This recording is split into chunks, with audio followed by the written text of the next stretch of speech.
Hey, everybody. I'm excited that you're joining us today on Faith in an Ever Changing World, Encouragement and Hope. And I'm also excited to have with me catching up with Mona Ballge. Hi, Mona, and thanks for joining me today. Hi. Yes, Mona has been a former guest, and I'm trying to catch up with some of my former guests during this year. Mona is a teacher, minister, actor, photojournalist, and founder of Local Historical Society. And now she can add author to her list. Ah, that's wonderful. Absolutely, absolutely. And we're going to find out more about what God has given her to do in this season and how faith is helping her do it. So stay with us right after our brief intro. We'll be right back.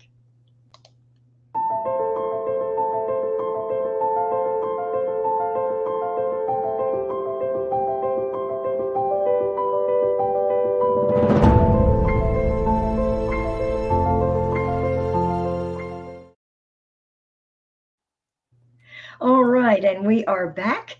And Mona, if you will share with us your exciting news. Okay. Well, after 12 years of doing research on Oh, my book, I finished it finally. amazing. And God is so awesome Yes. because I had had a brain injury in 1986 after my five kids were born. The youngest one was Yes. 6 months old. And my whole side of my face was numb. It was slurred speech. It was a mess. But anyway, so I Oh, went to modeling school and started that. And yeah. now I went and got, went to college like I talked last time. And I got Mhm. from being a 2.1 grade point average in school because I was dyslexic to Oh, being, 3.89 in ministry school. And then I went to broadcasting school, and who would have thought I could write anything? who would have thought? And Yes.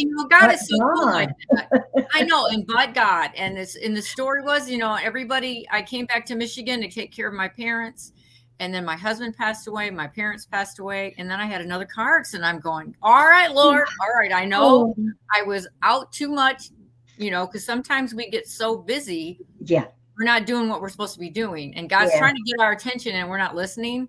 But Yes. he saved my life. I could have died. It was a bad car accident, and I had 12 teeth replaced, and I've told you all the story.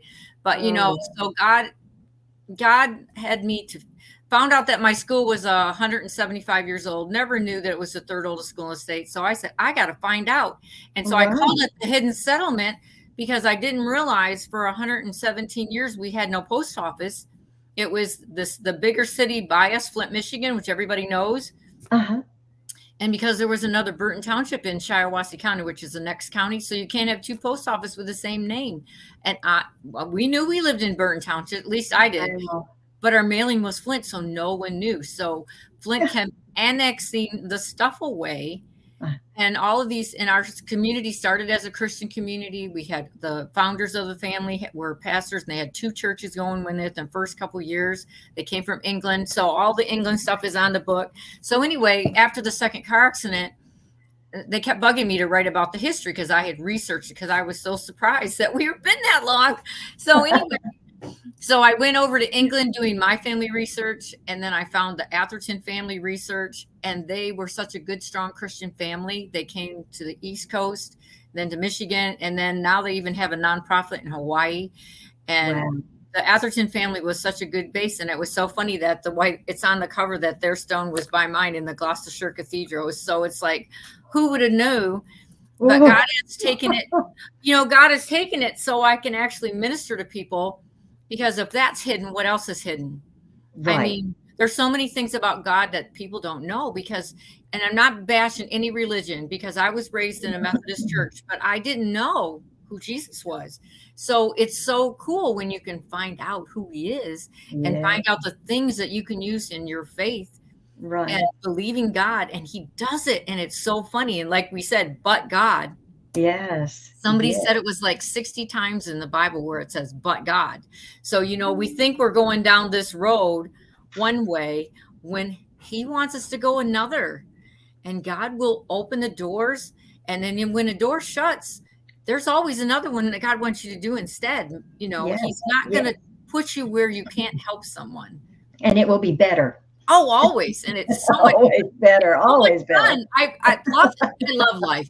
I mean, that devil can try to kill me all he wants. It ain't going to happen. My God is here to take care of me. And you can tell I can yak because, you know, God healed that. And in 86, I couldn't even speak. It was like slurred speech. It was a mess. Oh, Mona. But see, God is so cool.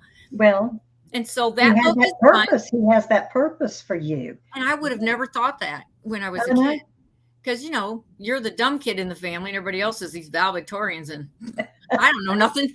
So, but God is using me now. And I get so humbled and amazed. And it's not nothing that I've done, but it's what he's done. And if we can share what he's done, you know, and that's the thing, because he's healed me so many times and he's done so many things for my kids and my family. And people will call and say, would you pray for me? And that's an honor when someone wants you to pray for them. Absolutely. And it's so cool to see what he does. I mean, there's so many things I could say. I know. And prayer is really the best. It's a weapon, our best weapon that we have. And it truly is the best thing we can do for someone else is to pray for them. And it's so funny because some people think there's only one way to pray.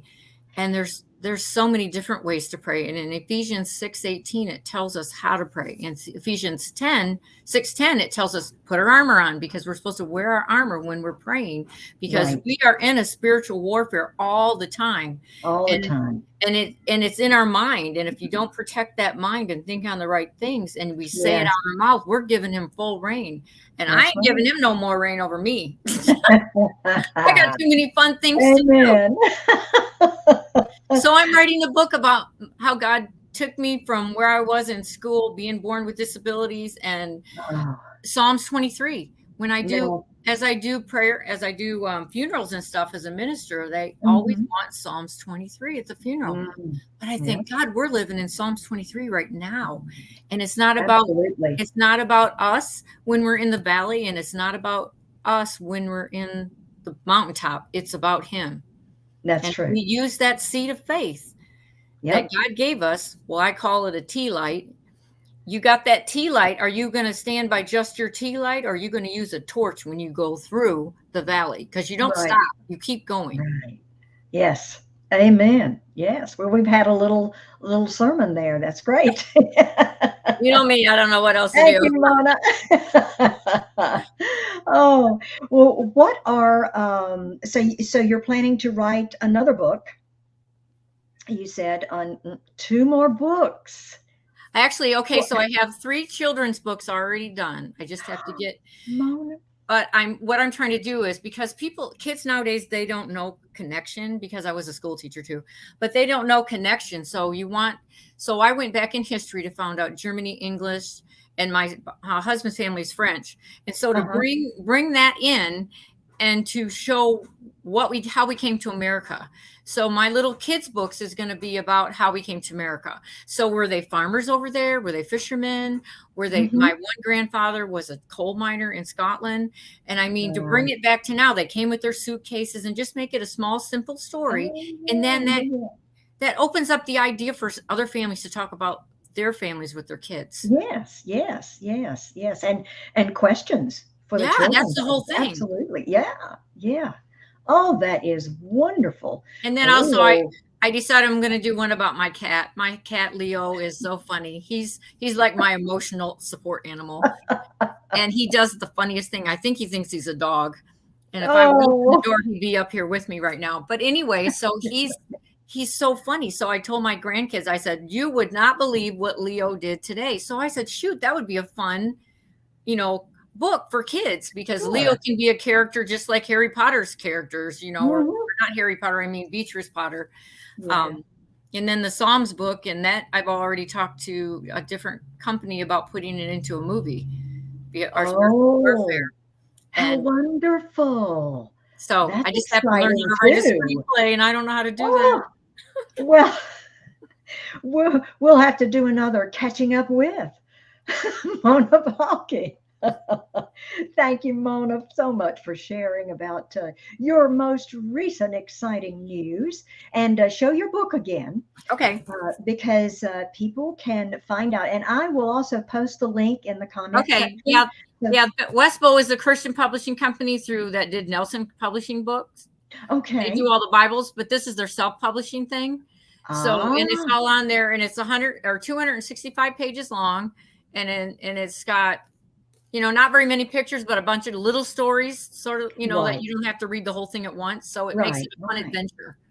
Okay, that's wonderful. It's called Our Hidden Settlement. Yep. Settlement, sorry. Yep. All right, Our Hidden Settlement. Okay. Thank you again for joining me, Mona. Always a delight and pleasure to talk with you and find out all the things that God is having you do in this season. Oh, Thank and you. thank Yeah, you. Coffee later, right? that's right. That's right. We'll do. And thank you all for watching. I would like to encourage you to subscribe to my YouTube channel and follow me on Spotify and share this video so it will be an encouragement to others. Thank you again. Have faith and look up, friends, where our help comes from. Bye. God bless.